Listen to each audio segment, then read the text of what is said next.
Welcome to all of you. I'm going to now let our audience in.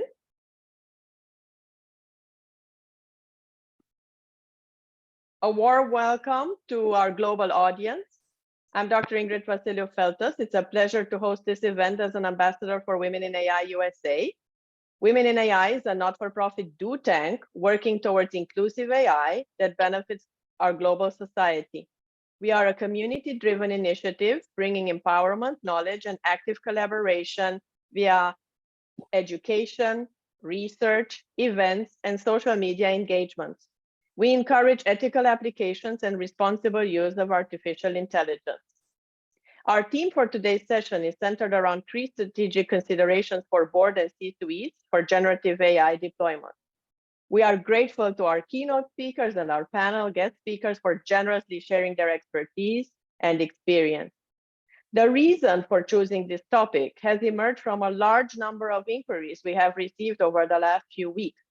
There is a heightened need to separate hype from fact, correct some of the social media myths and misconceptions, as well as provide proactive strategic recommendations for C-suites and boardrooms from experts in the field like those that we have with us today. As witnessed over the last few months in published reports by all major consulting firms, VC and PE reports, as well as major publications such as the Wall Street Journal and World Economic Forum reports, this topic has sparked one of the major controversies over the last few decades. And it transcends not only traditional industry verticals, but we also have noticed it transcends politics, business, society, and the educational ecosystem. Please allow me now to introduce our first keynote speaker. She unfortunately couldn't make it, but she was gracious enough to send us her keynote recording late last night. Bhuva Shakti is the Chief Ethics Culture Officer and Global Management Board Member at Women in AI, a not-for-profit community of leaders in artificial intelligence and data science.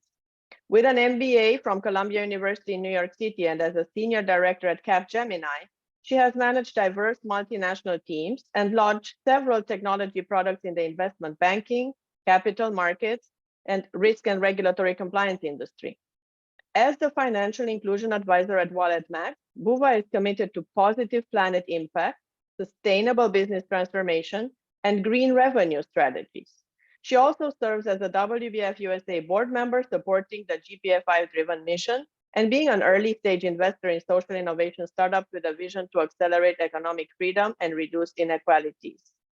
Please allow me to now share the video that she has sent us. It will only take a few minutes, and then we're going to proceed with our panel guest speakers.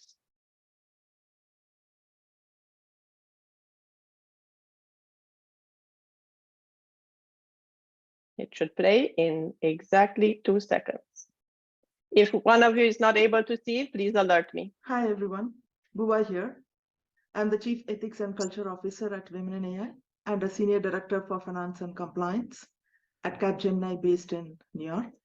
Thanks again for joining in today for an exploration of business model innovation, especially in light of generative AI technology. Especially, I'd like to share my views around productivity gains amid technical limitations for executive boards and the C-suite in corporations, startups, nonprofits, and the government sector, and more importantly, how generative AI can unlock hidden value and improve efficiencies with respect to strategic competitive advantage and also integrated with people potential and ethical policies.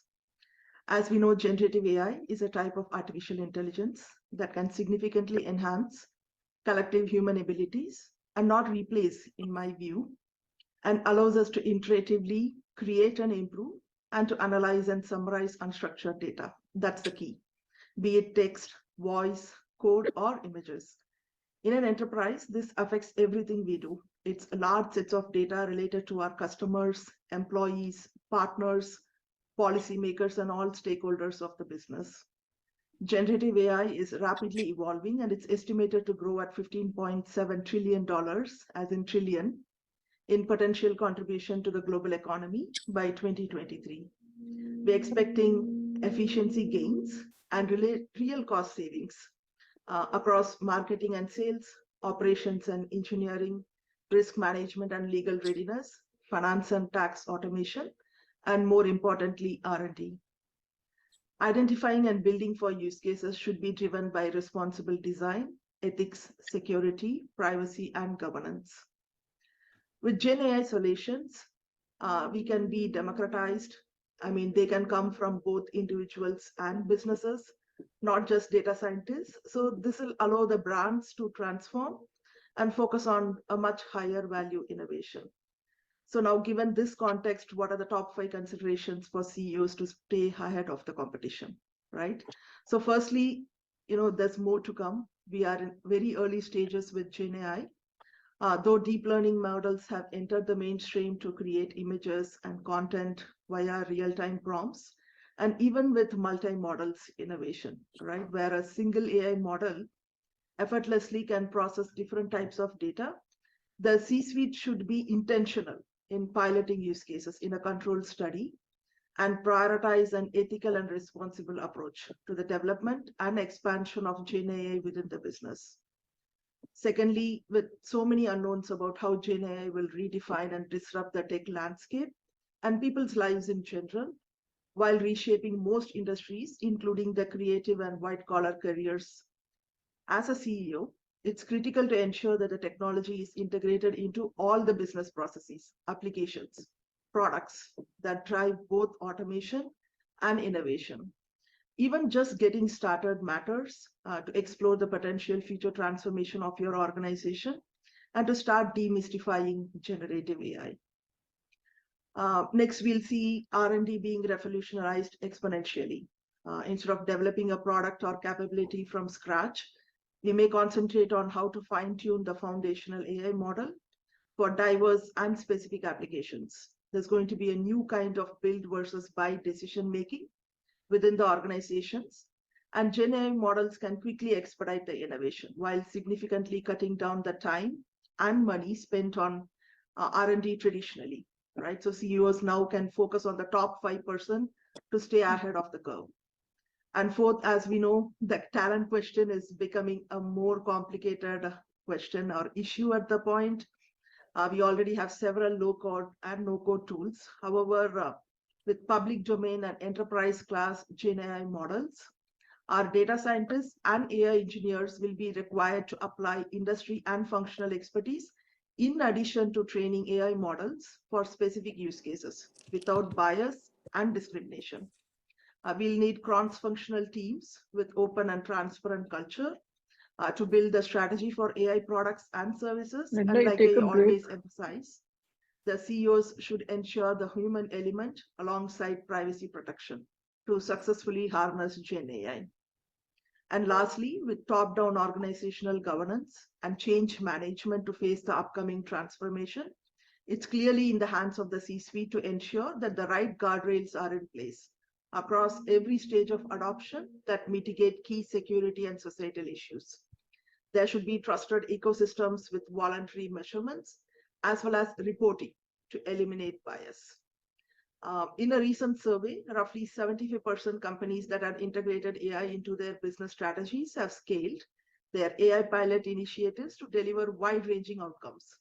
And that ranged from accelerating R&D timelines for new products up to enhancing customer experience. Almost 50% confirmed that the return on their AI initiatives exceeded their expectations and accelerated digital efforts by at least 5 or 10% more. So now, what are some of the generative AI use cases that can transform their enterprises for the C-suite, right? So how can leaders leverage Gen AI to save countless hours and resources on simple and repetitive tasks and further free that employees' time to tackle more value-added services? I think to start with, employee training is a big area of impact. Gen AI can create virtual assistants, also known as bots, that assist employees with quick answers to questions during trainings. And they can provide tailored guidance to learn and improve more efficiently. Likewise, knowledge management and decision-making. The whole organization can leverage a customized knowledge base that can store and organize content that can be quickly and easily accessible for knowledge sharing at any time and at any level. And now taking this one step forward, the CEOs can get better insights, right? Because Gen AI, generative AI, can process large amounts of data very quickly and efficiently for analytics. And this will only improve the quality of the C-suite decision making. However, we should also ensure that this heavily relies on trusted data as well, right? Now, another area definitely is customer support. So with Gen AI, we can provide 24/7 support on all channels. It could be chatbots, email, voice assistants. This will only reduce the burden on support teams and improve customer satisfaction so they can give a more personalized approach to solving problems. And lastly, content development and market specialization, to name a few. Right? The best SEO-friendly content will not be a dream anymore. And to stay ahead of your competition in the industry and to expand across markets, Gen AI can provide customized product recommendations to customers based on past purchases, but it will also will be more natural, right? And there will be human-like responses in real time. In a recent survey, 3 out of 4 C-suite executives believe that they don't scale artificial intelligence within the next 5 years. They'll be risking going out of business entirely. But also we should know that more than 75% of them acknowledge that they struggle with scaling AI, generative AI, across their business and diverse geographies. And that's why I think it's critical to leverage public-private partnerships. We need the private sector collaborating to drive government regulations, to advance the interests of both of them, and more importantly, to ensure all-around cybersecurity, risk control, and resilience.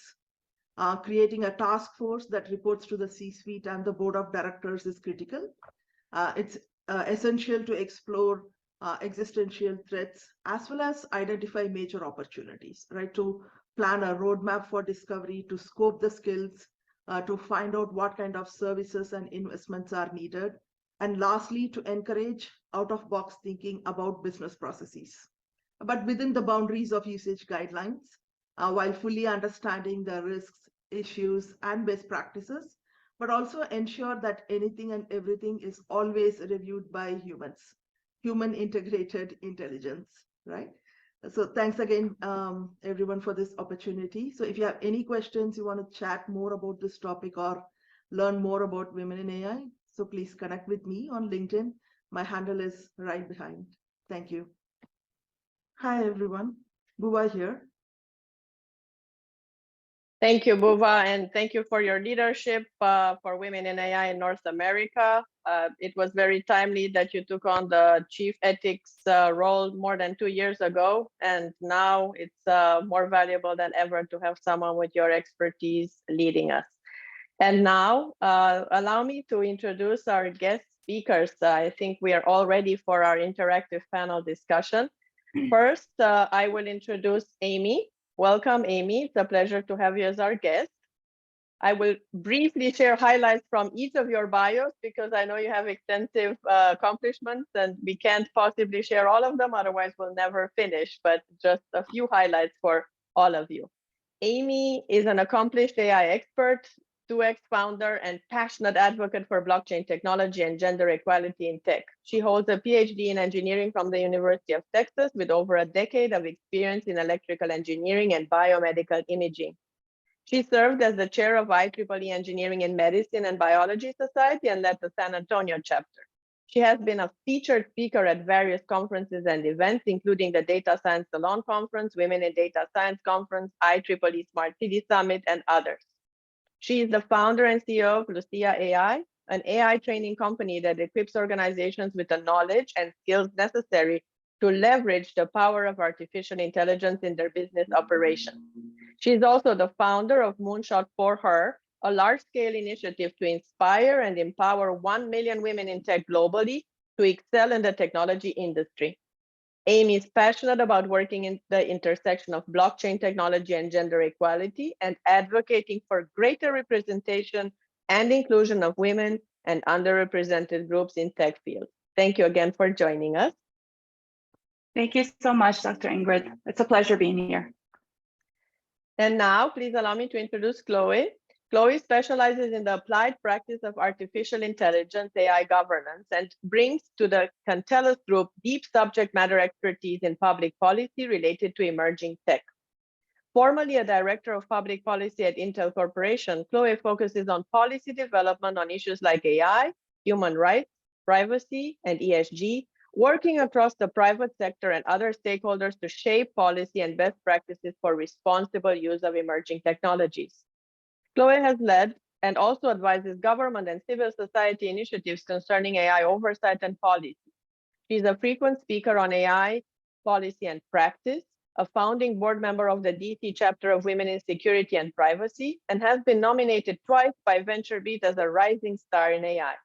She holds an economics degree from UC Berkeley, where she studied a range of topics related to technology policy, data ethics, and the social implications of computing.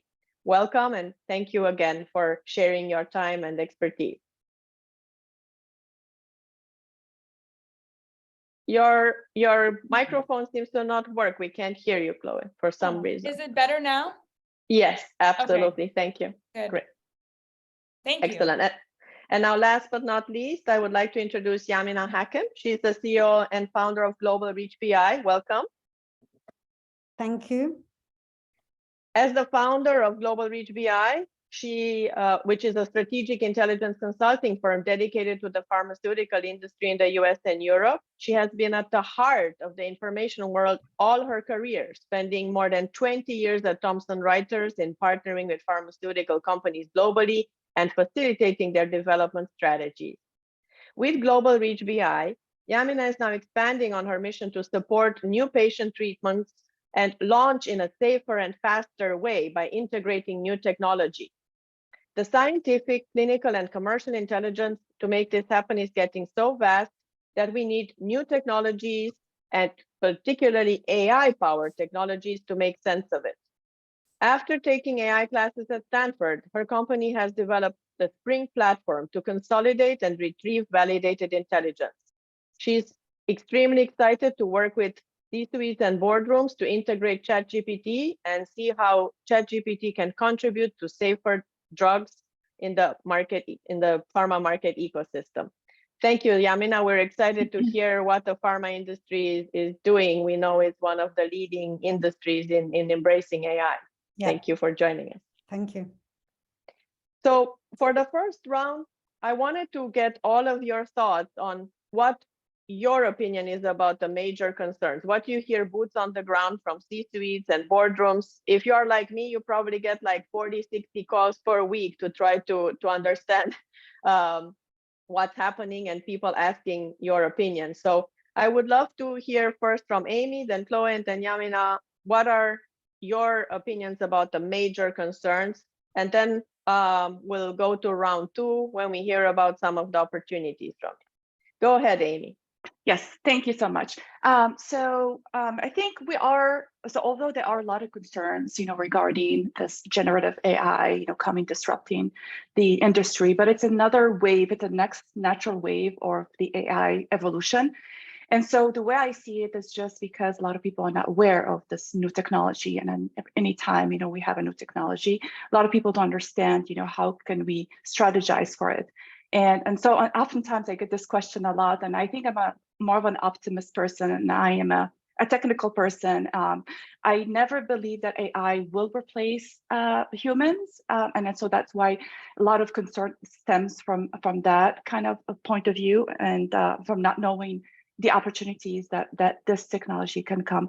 I think one of the major concerns that a lot of companies or executives are having is a lot of them, they think, okay, right away, we need to hop in this technology.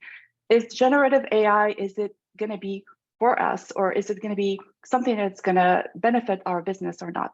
And so this technology, or the ChatGPT or any other variations of there's so many of these softwares are coming up these days. And so the first thing that we want to consider is just like 10 years ago when data science was a thing, right? Everybody wants to hop into data science. Everybody started hiring data scientists left and right. But the first question that you want to hire is, what is the what are the business use cases for your company for AI? Does does, let's say, for example, generative AI, does it make sense for you? But then again, the question that I want to maybe dive in a little bit further is not just looking at all these things that these technologies can do, but do you have let's go under the hood. Do you have the machine? Do you have the infrastructure to really make these technology happen? So oftentimes you have the generative AI, ChatGPT. There are deep learning models that require billions and billions of parameters and data. And so the first thing that you want to look into and see if you have the right infrastructure. Okay, so by meaning the right infrastructure is especially in the deployment phase, right? Because you can hire data scientists, but oftentimes a lot of executives maybe miss that deployment phase of the model. And this is where a lot of things go wrong. And so I think oftentimes we all hear that 80% of ML models or AI models never make it to production.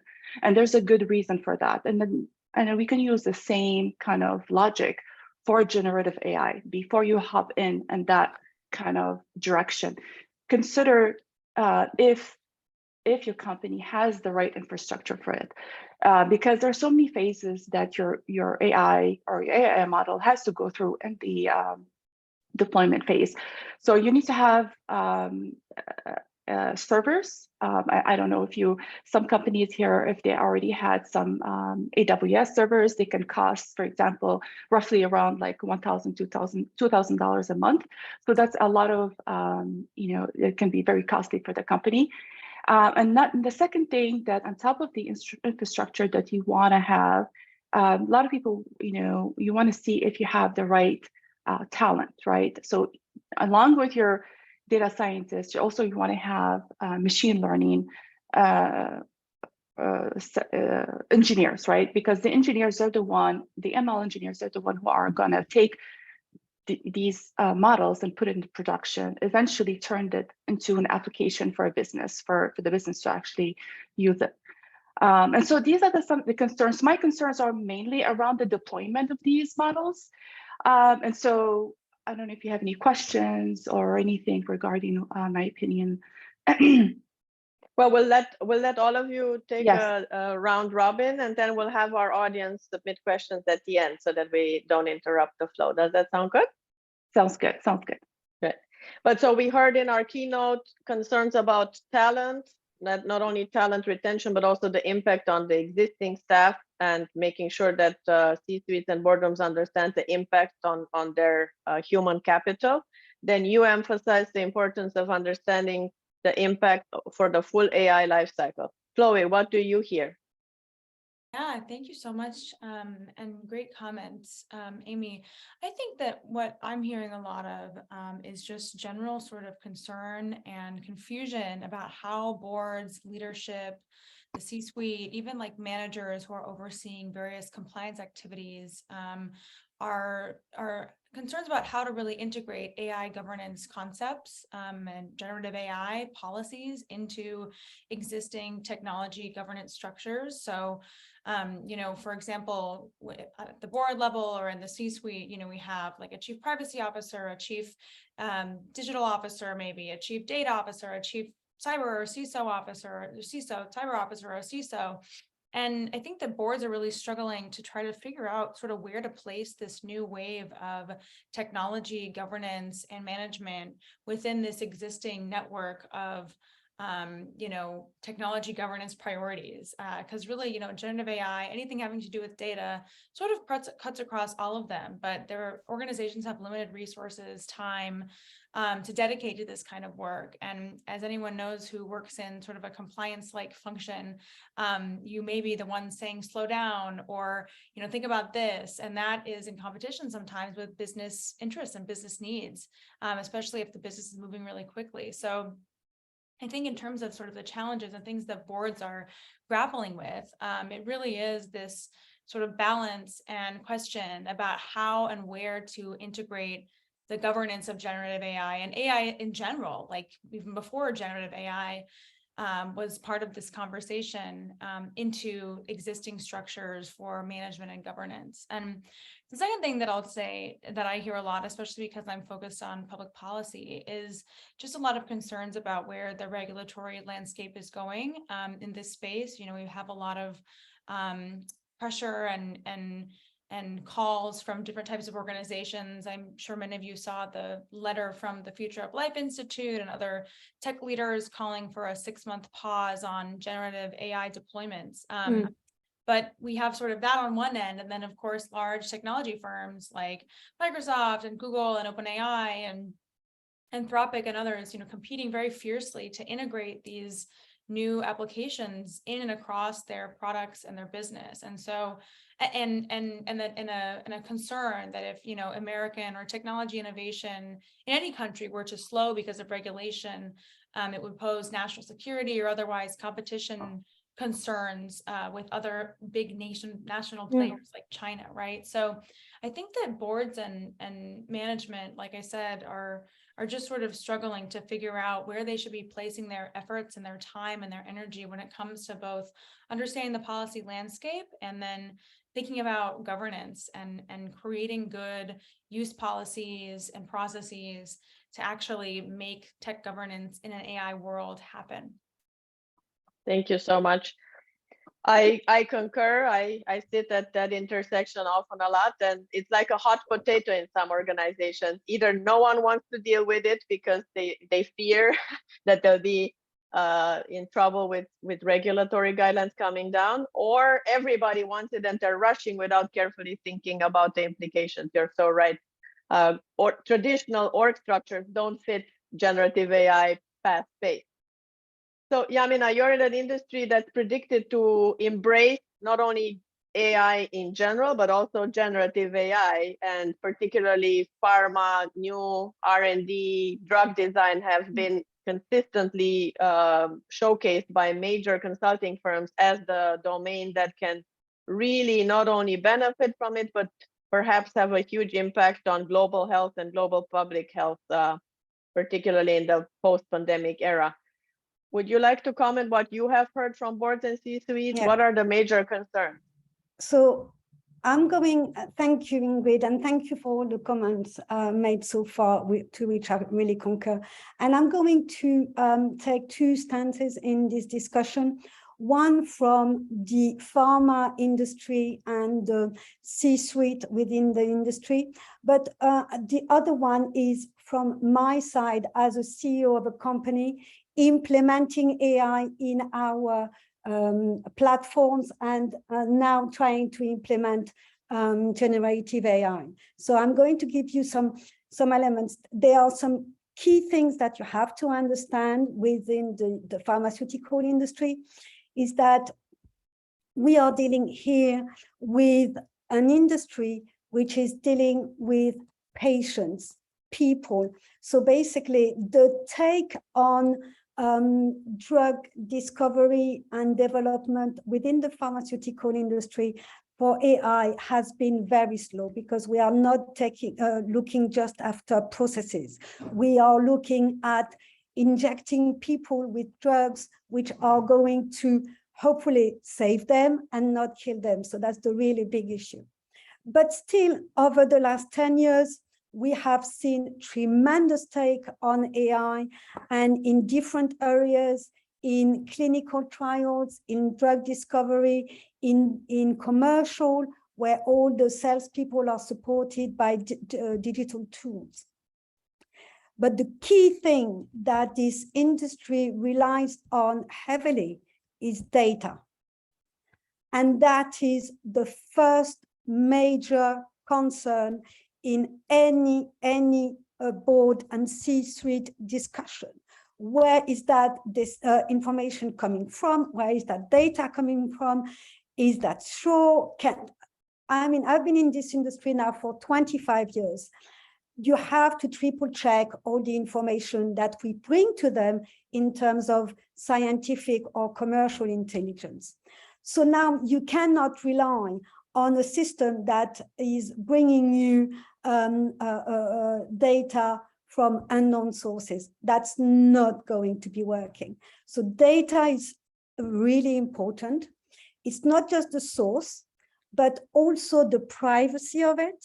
So a lot of data is coming from the patient. Can we use it? Can we not use it? Is that legal? So it's really, really important to ensure that the data you have is really, really good. So that's the first thing. And it has been the thing about AI all over the years. The key thing is that now with generative AI, what it's allowing, it's not just transcribing this information, it's building another element. It's building a summary, an analysis. So it's even more important. So data is key. Regulatory is so important. Again, no drug can get to market without the FDA being authorized, even if some court ruling are trying to ban the decisions of some of the FDA in some states. So FDA is the ruler, and basically you have to abide by what they are saying. So you have to be making sure that what you are developing and the data, the systems that you are implementing with your AI is safe, efficacious, based on the FDA and the AI tools that you are using. So those are the really two key elements, but certainly from the pharma industry, but from somebody like me, who I'm taking a decision at this moment, how do I implement generative AI in our platform? Over the last few years, we have built an AI platform to integrate all the data that we provide to our clients. But with regards to generative AI, as much as I am convinced this is the right thing to do, it is still early technology. So what we are doing, we are still learning with the system. And we are still learning, and we are still learning as a CEO and as a team of data scientists who are going to be working on that. So the talent, it's not just about the servers and having the right space, and it's also having the right talent. There are a few at the moment, so everybody's learning together. And it's not just that, it's also how, and one point was made about the deployment. How are we going to deploy it? For example, already in some functionality that we have put in our platform, it took us, in terms of development, like a few weeks to develop it, but to actually deploy it and make it available to everybody has been really, really difficult for us. So that's really important, to have the right data, that we have the right tools, the right people, and starting with a business case. But at the end of the day, we are a business. So what is the return on investment? That's the first thing the CEO is going to ask. If I'm making all those investments in terms of budgets, in terms of employing people, in terms of extending my AWS servers and paying them a lot of money, what is the return on investment, and when am I going to have that? So those are some of the unknowns this technology is bringing. But the great thing is that it's moving fast. So it can be a good thing, a bad thing, but it's moving fast. So we are learning quickly. That's my take on it. Thank you. So all of you covered almost every facet. I would say the only other one I hear also is competitive advantage. A lot of companies worry about everything all of you mentioned, but they also fear that they're missing out, and if they're not going to deploy it, they will not retain or gain competitive advantage in this rapid paced environment. So that's, I'm sure you're going to mention it as well. So yeah. Round two, I would like, we emphasize now the problems and concerns. Maybe we'll talk about the opportunities. And Amy, you can start, then Chloe, and then Yamina again. All right, thank you. So there are a lot of opportunities for generative AI, especially now everybody is very surprised but the type of input that we're seeing, right? So not only it's generate text, but now it's starting to generate images. Who knows, in the future, maybe it will start generating video for us. And so by looking at these three facets of the type of opportunities that it can offer for businesses, it could be a lot of things. It could, number one, that the first thing that can think about right away that comes on top of my head is improved and more personalized customer experience, right? So, and this could be for many companies, either in marketing, I'm thinking also in healthcare, insurances, where they can interact with their customers and either via text. Well, right now, some companies are already using text, but these chatbots are becoming more intelligent. And so what I'm thinking is in the future, when it starts involving or including images, let's say, of a product, for instance, say, for example, Amazon, or if you want to buy a product and you have a chat box and already throwing at you some products that is visually appealing to you, that could be another use case. Another thing that I can think about also for a mental health application, if you have a chat box that could actually process and respond to a video content, right? Of course, with all the HIPAA taken into consideration, the security issues, HIPAA regulations, and maybe Yamana, she can understand, it's a very particularly challenging to apply the AI tools in the healthcare sector because there's so many layers that, we have to go through. And so another application that these chatbots for video content could be used within the mental health care application. Another application or opportunity that I can think about for these generative AIs could be used for product design. So what I'm thinking, what are these chatbots are doing? They're accelerating the innovation. They're using, something that is going to take maybe months for a product team or a research team to come up. It could right away develop some ideas pretty quickly and then develop some rapid prototypes for companies to kind of get their innovation pipeline going pretty fast. The second thing that also I can think about is some companies can use some of these tools or generative AI tools to start pulling external or internal data. So this can change how we think of what employees can do. So we are really collapsing the obstacles from the technical skills, right? So currently, we have people who are versed in Excel or SQL or data writing codes to interface with databases to extract some of data. So if we can have more people who with just ordinary background trained with these chatbots with generative AI, and they can start pulling and analyzing external and external and internal data, that could actually make things really fast for the business because, these things can take a long time. And so that could be a lot of things. And of course, all these applications, we have to think, apply. We also have to use the internal security protocols because we want to make sure where is this data coming from. I'm just going to add, I know Yamana already kind of touched upon on these things.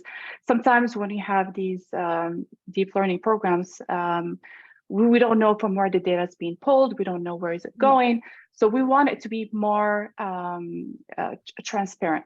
So make sure that we have that already in line. And another thing that we're seeing, I think a lot of people are talking about, is assist companies in writing more personalized marketing strategies, right? Content, and so that's going to happen really quick. I know this is already happening for business owners, small business owners like me who can't afford hiring like a big marketing team. And so you can have some of these tools to generate some of your marketing campaign. And so these are the top 3 points that I can think about. Thank you. And just to make you happy, we already have several GPTs that generate video, so it's already awesome. there. Yes. Oh, awesome. How's it going? Yeah, they're available, and same like they've not been as massively used as the chat and the text one, but video is there and audio is there and human voice also, which of course causes a lot of concerns because of the deep fakes that have been created. But it's advancing very quickly. So Chloe, what are the opportunities you see? And hey, thank you. Is the question about for the board or for generative AI use in general? Our topic today is for boards and C-suites. How should they look at opportunities after they consider all the concerns we mentioned? Right. So if they did a careful feasibility analysis, a careful risk analysis, and they decide they do want to deploy generative AI in their company, how can they approach it and what are the opportunities? Thanks. Yeah, thanks for clarifying. I just wanted to make sure because my answer would be a little different either way. I think that I want to echo a lot of the points that Amy made. I mean, there are so many well-documented opportunities for generative AI use, particularly in areas where the use case is narrowly defined. There are clear policies and priorities drafted and guardrails in place around what you want to do with the technology. And obviously things like marketing, content generation, automating or making a bit faster some types of code generation, checking, different types of software processes. I'm sure I'm not the only person who has been a bit frightened to discover that they have friends or people in their network using ChatGPT or other integrations like to help them do their business, their work faster. This is happening in real time, even if organizations are not aware of it. And so it's clear to sort of look, if I have a crystal ball and sort of look into the future, there are a lot of ways in which sort of normal job processes that maybe, rote or routine could get sort of automated or made more efficient by the use of these technologies, which obviously also come with concerns to manage. Back to sort of the discussion about boards and the opportunities, not just with using the technology, but I'll always harp on this point about governance. I think that generative AI and sort of the focus that it has put on AI and emerging technology as a general field and a general concept creates a really good opportunity for organizations just to revisit, some of their policies, the way that they're using data, the types of, use limitations or use guidelines that they have for certain products or certain teams. This is less of a, you can use the tech for this opportunity, but more so, how can I think about using this opportunity of a big tech boon to reevaluate some of my business priorities, processes, and what's really working for governance in my organization. So those are the couple of things that I would mention. And the last, I think, is just to, use this moment with so much attention on this issue as an opportunity to really educate people about what the technology is and what it isn't, what its capabilities are and what they aren't. A lot of the use cases that were mentioned by Amy, I fully agree with. And I think we need to kind of help people, employees, teams, managers understand, that generative AI is still a tool, right? It's not magic sauce. It's still a product, a service, something that needs human thinking, critical thinking, integration, and management. And so using that as this sort of moment as an opportunity to train people within the business, but also in the public about how these technologies work, their capabilities right now, their capabilities in the future, but what they can really be used well for really excites me. And I just think it's a good time for organizations to be thinking about how they can help their employees, but also everyone understand sort of what these tools are, what they aren't, the use cases for which they're really, really good and really effective, and also understand, where they may not be and where they're always going to need more human intervention. Absolutely. So you see the opportunity kind of like in our keynote about the impact on the human capital and specifically the human computer augmented intelligence opportunity. Yeah. Great. Thank you. Yamina, what do you see as a major opportunity? As we were saying, the pharmaceutical industry represents a huge opportunity for AI technology and for generative AI. Even though it has been slow in integrating it, the need is there, because the pharma industry, just to develop a new drug, it costs like around $2 billion from discovery to market launch. And 60% of these $2 billion is spent on clinical development. So that's one element. And it's huge risk business, whereby, I mean, 15% of the drugs being developed have got the opportunity to be on the market. So it's a risky business. And as you rightly said, Dr. Ingrid, is that it's a very competitive environment too. So basically for those three reasons, AI and generative AI is making a big difference, and is starting to make a big difference in drug discovery. So really early on, very much understanding and predicting how the chemical structures are going to be working and identify new drug potentials. So that's very early within the pipeline development. Then clinical development, that's where all the money is put, all the investment is made, where it's taking a lot of time. It's taking years to test those drugs on the patients. So basically here, what we are aiming to do with this technology is very much understanding early on what are the characteristics of the patients that can benefit from this drug, from this asset, so that you can actually provide the right treatment to the right patient, have more chance of success as a result, and also it lasts, the clinical trials is shorter, so that you've got more time for the less time in development and more time on the market, and you are earlier than your competitor. So those are, I would say, two key elements within the pharma industry, on top of, like any other industries, managing the supply chain, managing the manufacturing with all these technologies, which is the same as the others. But for the drug and the pharma, it's those two elements are very important. Thank you. And I'm going to concur on some elements that Amy and Chloe have said, is that those tools, but at the same time, as a CEO and as a user, certainly I'm also using it on a daily basis, like in the marketing element, when we are a small business, like exactly what Amy was saying, you can't afford those big marketing companies. So basically now I'm using on a daily basis OpenAI to validate and to help me build the best article, bring the best message. But at the end of the day, I'm the one making that final decision of how it's going to be written. So it's definitely an enhancer rather than a replacement. That's the key thing I wanted to say. Excellent. So enhancing, augmenting, complementing, overseeing, those are the verbs I heard, and that's very important. Thank you. So for the last round, I would love for each one of you to pretend that I'm the chairman of a board or the CEO, and you need to give me one single best practice for success. What would that be? Let's start with Amy, then Chloe, then Yamina.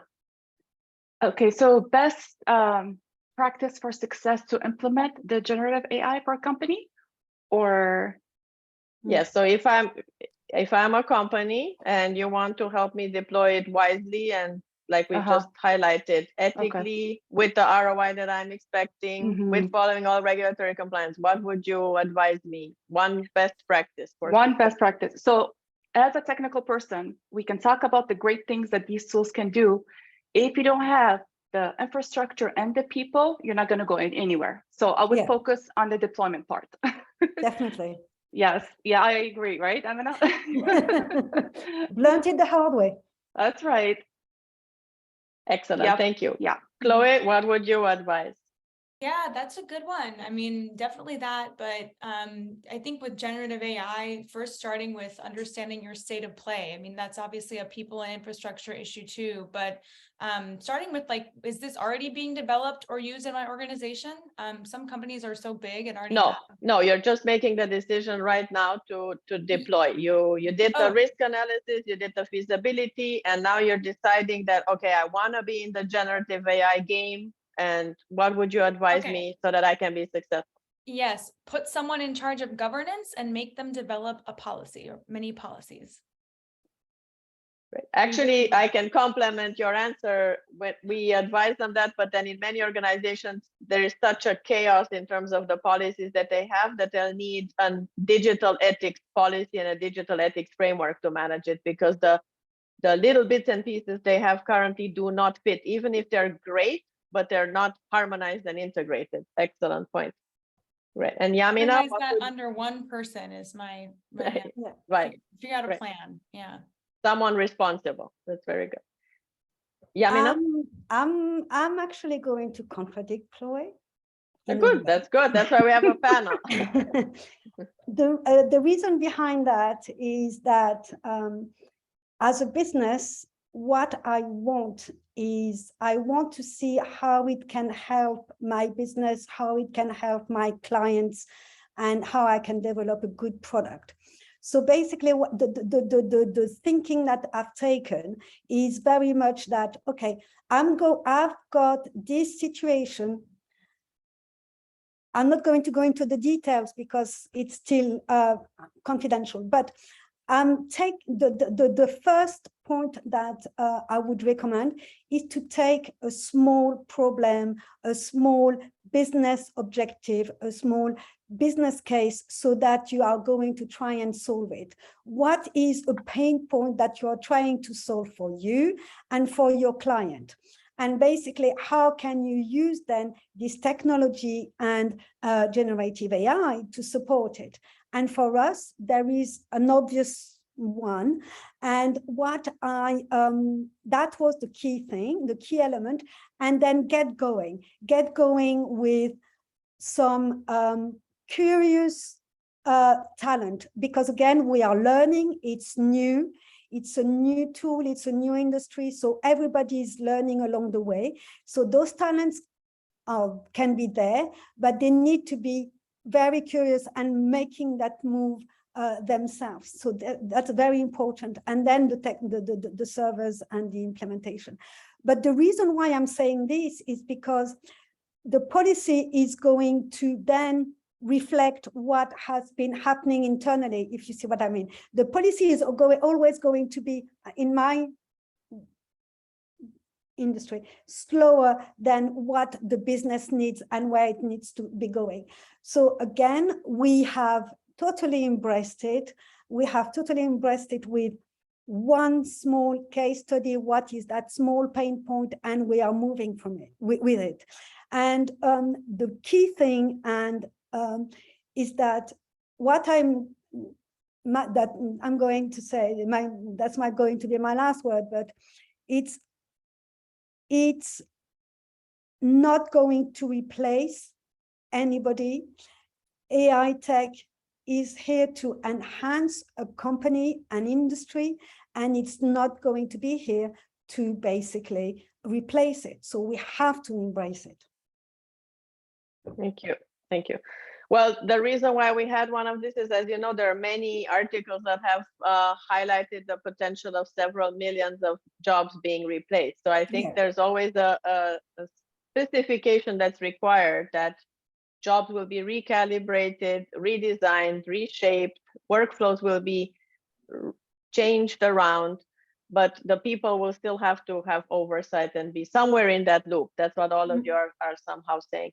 I also don't think necessarily, from the way you described it, that you're contradicting what Chloe or Amy said. I think you're just emphasizing that for the scale of the company and for the use case, you might have to have different approaches, and the innovative design should be collaborative, but maybe you want a policy that is broad enough to allow for the innovative process to flow and not create bottlenecks, but allow the guardrails that must be in place so that you don't do, like you mentioned, things that contradict regulatory guidelines or are unethical or violate privacy. So that's the art, I think, that all of you touched on, to have a delicate balance between how do you create a digital ethics framework that is a framework, not a bottleneck, and it still allows the teams that need to create to build the models that they were tasked to do, to emphasize what you mentioned, that you still want to create that ROI and the feasible business model, right?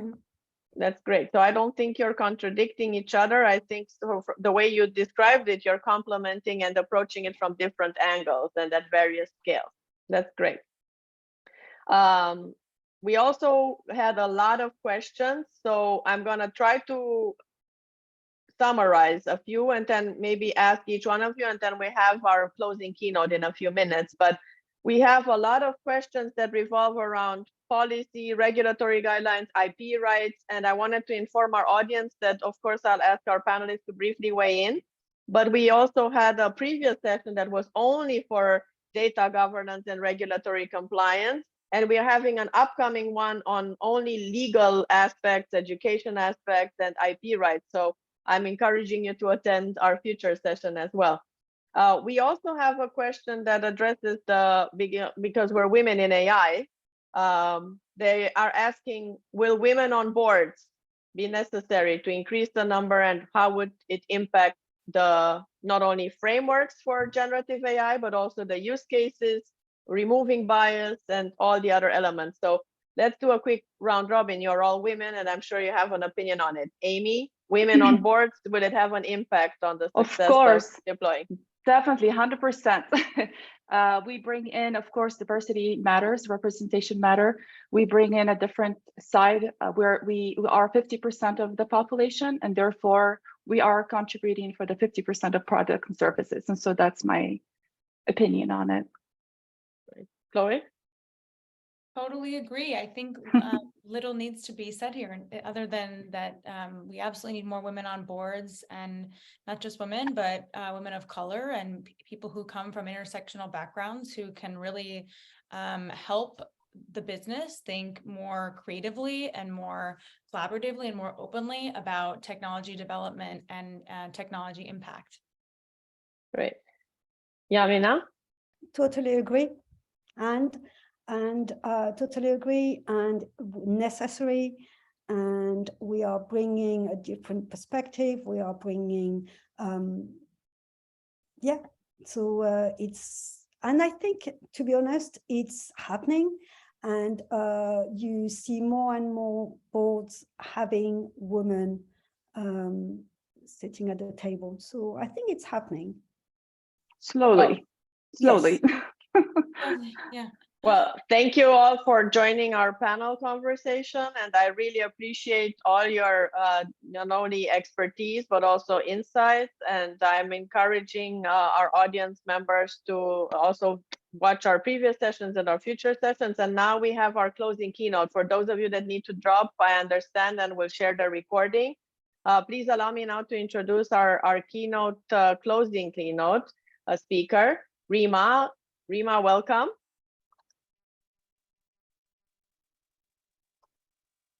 Are you able to hear us? Hi all, Assalamu alaikum. Yes, welcome, I'm hearing you. Awesome, great, thank you. I will briefly introduce you, same like I did with the other speakers. Apologies for trimming your distinguished biography. We just will share highlights. So Rima is the CEO and founder of Galaxy, a company that is dedicated to training and IT. Galaxy is not only a not-for-profit organization that is dedicated to help women and youth that are in situations that are vulnerable and do not have enough access to technology, but also she focuses on increasing digital advocacy, and her team is striving to bring knowledge and expertise to areas that need it most. Galaxy was started as an initiative in 2013 with Computers for School, and it's a company registered officially with the Ministry of Trade and Industry. She has made a commitment with her team to help children, youth, and women and other marginalized segments of society to develop their skills. The organization works for the educational and digital uplifting of these groups through developing and conducting related trainings and educational activities for women empowerment, as well as reducing the amount of e-waste in landfills to keep our earth green. Thank you, Rima, for all your efforts. And as we're in Women in AI, we really appreciate all your global efforts to help women and young women specifically as well. So without further ado, please share your keynote presentation. Yeah, thank you for having me, and thanks for this opportunity to speak to you today. It's a very important topic to talk about generative AI today business. And as the founder and CEO of Galaxy Organization, as you mentioned, that we are committed to empowering women in technology and to increase this kind of percentage in the STEM market through innovative and corporate social solutions. Empowering women, especially in AI, it is vibrant now for driving innovation and achieving diverse perspectives. And this is your question was. And that Galaxy role is to empowering women in AI includes creating opportunities for these women to enter and advance in this kind of field and find the support and network and promoting the equality of the workplace.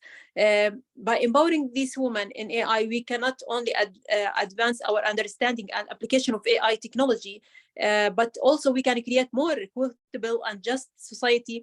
And it's important for any organization to make this as a priority to invest in programs that support women in AI and to ensure that we can unlock the full potential for this kind of technology. In my opinion, I do believe that generative AI has the potential to transform the way of business operate, but it's also bring with it a set of challenges that need to be addressed. And it is the era of transforming the way of business to operate, and it is very important for any organization to adapt their strategies to remain competitive. We must rethink that our digital enterprise strategy to incorporate the new technologies such as generative AI is to survive and to thrive in the dynamic business environment. I do believe that generative AI can help business to optimize their operation and to reduce the cost and to drive innovation, and how and it has this kind of potential to make this kind of revolution for the company, the way work, how to operate, and how to lead significant benefits. And the C-suite should as well work on their KPIs and metrics to track the progress towards these kind of digital goals.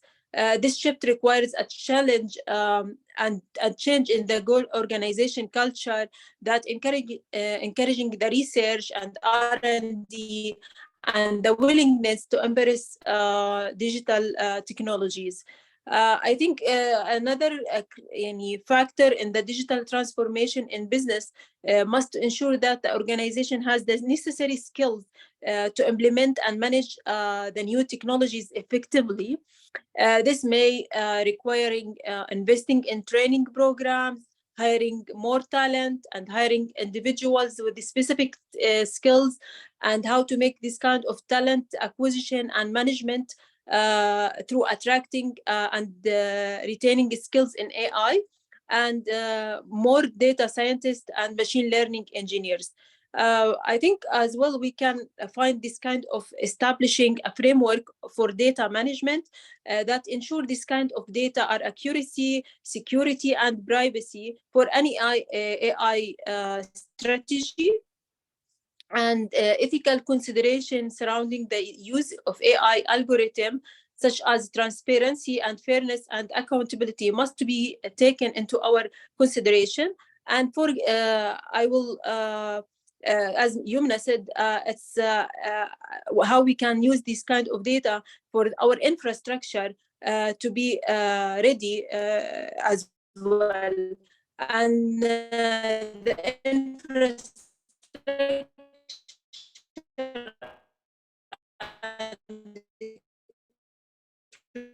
Rima, we're losing your audio.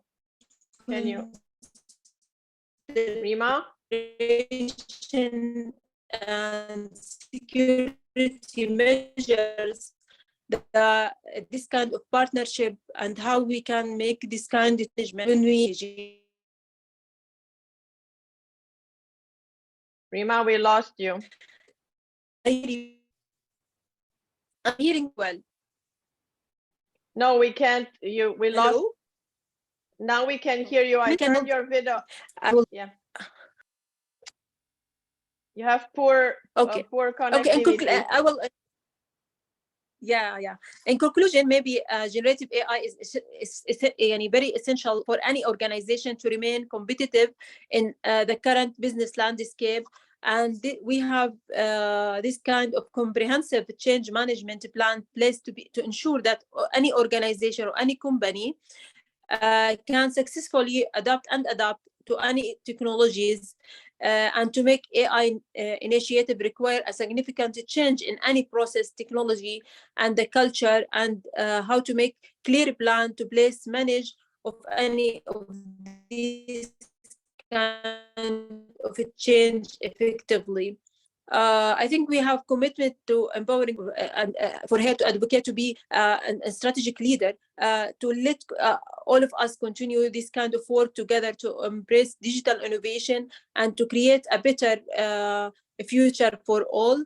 And it's to keep these kind of topics in mind and to work towards building AI systems that are reliable, ethical, and scalable. This is from my side, and I wish I had this kind of closing remarks. Thank you so much. We appreciate it. I turned your video off because it gave you much better audio. So yes, I'll try it again so that you can at least see us again. Great. I totally appreciate all of your insights and wonderful insights. I also see a few of our audience members. If you want to share a question live, feel free to unmute yourself. I see Tota, you wanted to ask something, I think. If you're interested in sharing a question or making comments, you're welcome to. Yes, thank you, Ingrid. It was really a pleasure to listen to you. I'm coming today from a university where I talk to students about AI, about ChatGPT, the use and the importance of not only students, but also to professors and to institutions to get ready for this new technology. The cat is out of the box, so AI is here. We cannot pretend it's not. Although among professors is so much a reluctance to use, trying to stop it and to make things more difficult. But I totally agree with Yamina and with others that we need to be able to use it, to regulate it heavily. That's why we need to talk to boards, but we need, as a former ambassador and diplomat and public person, I know the importance of having institutions and government on board to regulate it and to make artificial intelligence, generative AI, the tool for us, not something that we should be scared. And I will talk again to students and to now for Girls in ICT Day about demystifying AI. That's the title we put. And during May, we will have another AI and women. Does AI hurt or help women? I think that this should be also something to discuss more, because big data is the very important pillar of AI together with machine learning. But machine learning learn from data who is mostly more than 80% men data. So when artificial ML make predictions and NI make decisions, then will artificial intelligence just seal this biasness and seal the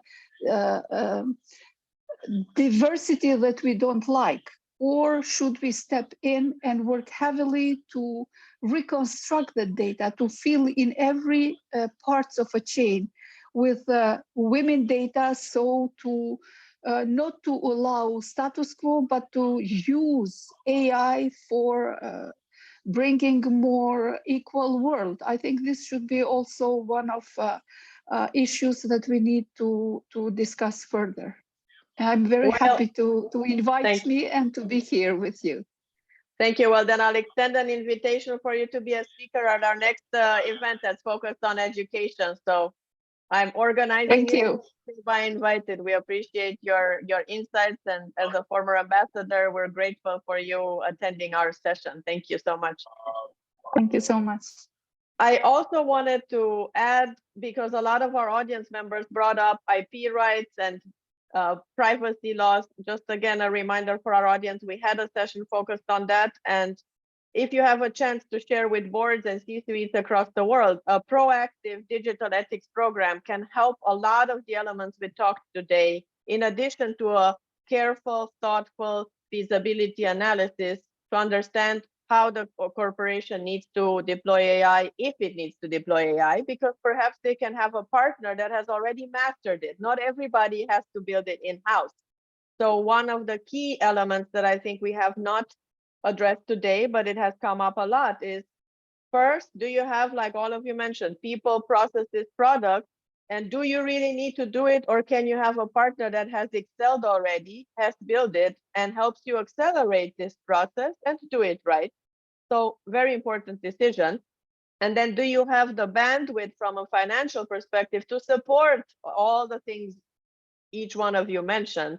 Because if you just rush to deploy now out of fear of missing out, and then you do not have the long-term budget to support it, it's going to fizzle out and you're going to start to make mistakes. And we've seen so many companies with unfortunate mishaps and devastating consequences, not only financially, but also on their reputation. Did you raise your hand again, or is it still there from before?